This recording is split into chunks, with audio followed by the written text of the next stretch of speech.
소송 이제 제기하는 언저리 얘기했어요. 지금 하고 있는 거예요. 그럼 질문 없으면 이제 소송을 제기하는 경우 이야기를 진전시켜 나갈게요. 소장에 이제 당사자 원고 피고 쓰고 청구 취지 쓰고 청구 원인 써서 어디 법원, 관할권 있는 법원에 이제 제출을 하는 거죠. 그러니까 소송을 이제 내면 주체에 있어서 법원이라는 주체와 당사자라는 주체, 그 다음에 객체에 대한 소송물, 객체, 대상, 이런 식으로 이제 분석해서 보면 관할권 있는 법원에 내야겠죠. 관할권 있는 법원에. 관할 말고 요거에 앞서서 법원 일반에 대해서는 우리가 앞에서 배웠어요. 지금은 이제 법원 일반은 배웠고 관할권 있는 법원에 낸다부터 시작하는데 여기에 국제재판 관할권이라고 해서 국내 사건, 내국인 사람들 사건 말고 어떤 외국과의 관련이 있는 사건 또는 외국인과 관련된 사건 같은 경우에 국가라는 사법권의 단위에 있어서 그 국가와 어떤 문제되는 국가와 우리나라와의 재판권 이 관계를 나타내는 개념이 국제재판 관할권이에요. 그래가지고 비행기 추락사고 같은 경우에 있어서 각가다 문제되고 최근에도 뭐예요? 카이기 땅콩해양 사건의 그 승무원들이 미국에서 소송을 냈는데 그 누구죠? 그 조연아 전문가 그 사람이 피고로 몰려서 거기다가 미국서 하는 거가 마땅하지 않고 한국서 해야겠다 뭐 이런 얘기 잠깐 뉴스에 나오잖아요. 그러니까 그게 어떻게 본다면 미국 공항에서 미국 그게 어디서 뉴욕 공항에서 떠나다 그랬나? LA 쪽이었었나? 뉴욕 쪽이었나? 뉴욕의 케네디 공항에서 떠나다 그래. 뉴욕 케네디 공항에서 떠나다 그런 것 같은데.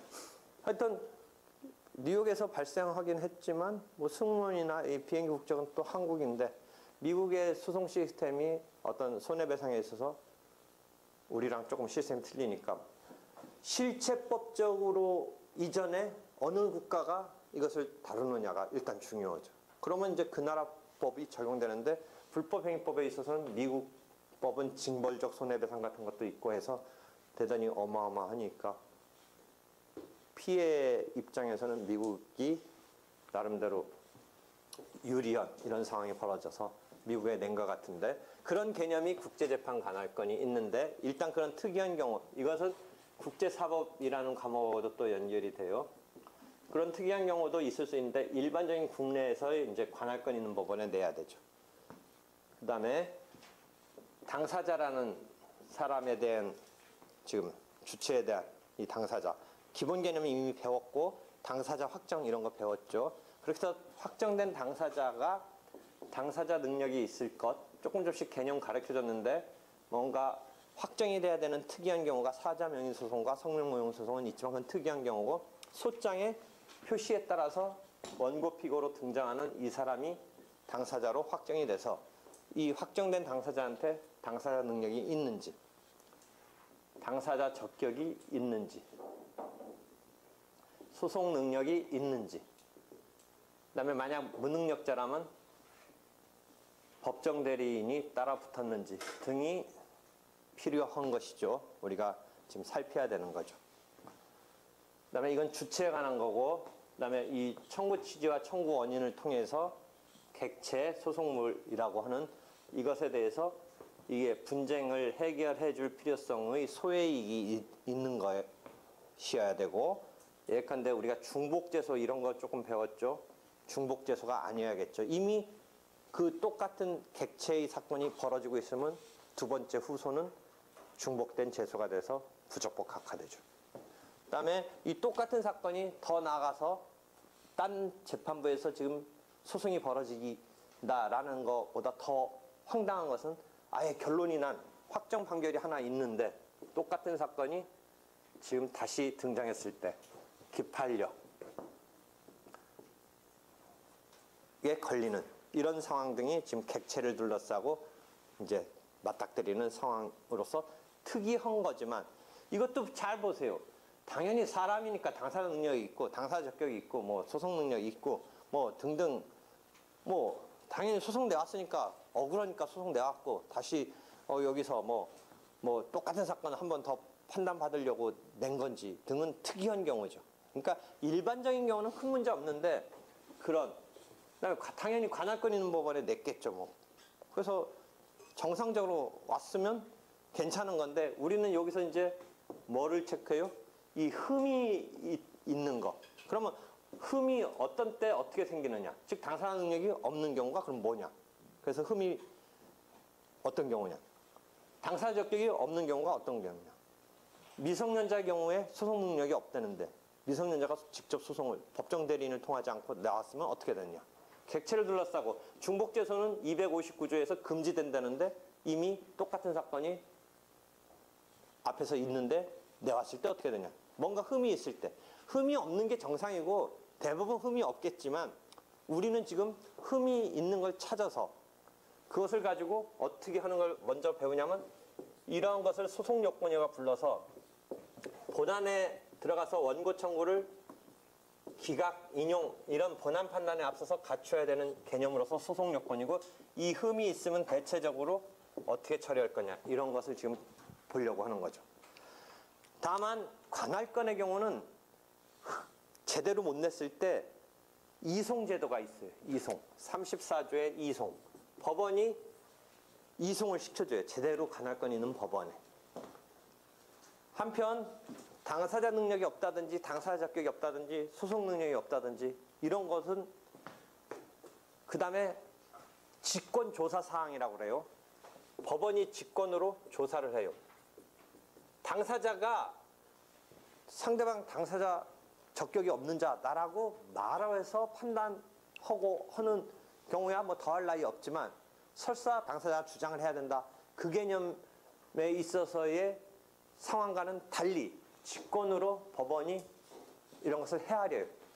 그래서 당사자 적격이 없다. 뭐 이렇게. 예컨대 중복재소에 걸린다. 물론 법원이 딴 사건이 있는지는 스스로 보다는 당사자가 이 사건 지금 하고 있는데 또 냈다고 이렇게 말함으로써 당사자가 말함으로써 법원이 알게 될 확률이 더 크긴 하지만 설사 안 그렇더라도 직권으로 조사하는 거예요. 이런 거는 소송요건은. 그렇게 해서 관할권의 경우는 이송으로 처리되지만 이런 경우는 나머지 이런 경우는 기본적으로 부적법 각하라는 소송 판결로 끝을 맺어요. 본안까지 못 가고 소송 판결로. 그래서 부적법 각하 판결 이렇게 끝나요. 이걸 통과해야 원고 청구를 인용한다든지 기각한다든지 하는 본안 판단으로 가는 거예요. 물론 이 소송에서는 절차적인 전체의 연결 과정에서 이런 지하에 못 갖췄다고 해서 부적법 각하시키지 않고 보정의 여지는 계속 줘요. 보정의 여지. 이렇게 시정할 수 있는 그런 상황에 대한 거는 마련했는데 원래 성질상 보정될 수 없는 거라든지 보정이 안 됐을 때는 할 수 없이 이런 처리로 끝맺어요. 소송 판결로 끝맺어요. 본안까지 안 들어가요. 이 부적법 각하에. 그러니까 우리가 소송법서 배우는 건 이런 걸 배우는 거예요. 본안에 관한 거는 사실상 실체법의 요건 효과에 따라서 그게 확정이 되면서 서로 다툼 있는 내용이 확정돼서 그 효과로서 권리의무를 원고 청구를 손을 들어준다든지 결국 원고 청구가 받아들여지지 않는다든지는 실체법의 요건 효과에 따른 작동이 필요한 건데 이 부분은 우리가 민사법서 배우는 거예요. 이 부분. 그러니까 이것을 지금 계속 우리가 배워 나가는 거예요. 그래서 지금 큰 이 도해를 한 거예요. 이게 소송 요건이에요. 소송 요건 중에 관할 부분은 잘못 냈을 때 이송을 처리하니까 부적법 각하 당하지는 않아요. 그러니까 관할 이 부분에 대해서는 변호사로서는 제대로 관할권 있는 법원에 내야겠지만 설사 미스해도 법원이 관할권 있는 법원으로 이송을 해주니까 부적법 각하되지는 않는데 이런 거는 이제 중간에 법원이 조금 이거 뭔가 안 맞는 것 같다 뭐 이렇게 해서 보정을 하는 뭐 이런 여지로 가서 보정을 하면 되는 거이긴 한데 자칫하다가 잘못해서 본안까지 못 가보고 부적법 각하로 끝날 수는 있어요. 그래서 부적법 각하, 여러분이 이제 나중에 사례형 이런 문제 보면 요새는 이제 소송법 문제만 내는 게 아니라 실체법하고 소송법하고 민사법으로 내니까 문제 이런 게 나와요. 이런 상황에서 결론은 각하될 건지 기각될 건지 인용될 건지 따져라 하는데, 각하될 건지 부분은 주로 민사소법에서 소송 요건에서 뭔가 하기에 걸리는 것이 제시되면서 그 부분에서 각하되는 거예요. 인용 기각은 요건은 소송 요건은 통과해서 부적법 각하는 본안의 전제니까 그걸 통과해서 들어가서 이제 실체법에 그런 내용을 검토해서 인용될 건지 기각될 건지를 따져야겠죠. 그래서 민사법 문제로는 이제 그런 식의 유형의 문제가 여러분이 자주 보게 돼요. 민사법 자체의 문제는. 근데 하여튼 우리는 여기서 소송 요건 이야기를 지금 직권조사 사항이다. 소송 요건은 직권조사 사항이다. 그다음에 그 흠이 해결되지 못하면 본안까지 못 들어가고 부적법 각하된다. 요거를 일단 머릿속에 딱 잡고 있어야 돼요. 소송 요건은 직권조사 사항이다. 그다음에 흠이 해결되지 못하면 부적법 각하된다. 소송 판결로. 거기까지 정리하세요. 일단 여기까지 질문 있으면 해요. 여기까지 질문 없으면 다음 시간에 또 계속 이제 하나하나 보도록 할 거예요. 수고했어.